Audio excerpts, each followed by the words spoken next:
प्रत्येक दिन गोटे ग्लास क्षीर पीवा द्वारा यह जे केवल शरीर को पुष्टिसार जोगाई थाए ताहा नुहे बरं यह स्मरण शक्ति को वृद्धि करने सह मानसिक स्तर में सकारात्मक भावना सृष्टि करिथाए।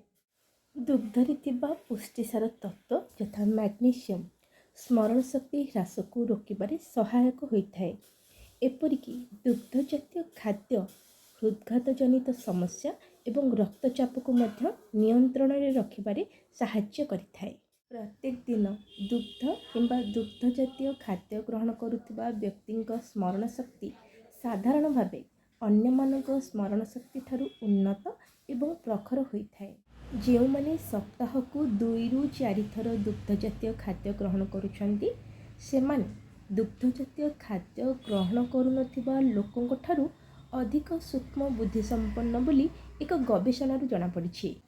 तेणु एक सुस्थ एवं सूक्ष्म बुद्धि संपन्न मस्तिष्क पाई प्रत्येक दिन दुग्ध जातीय खाद्य खाइबा आवश्यक।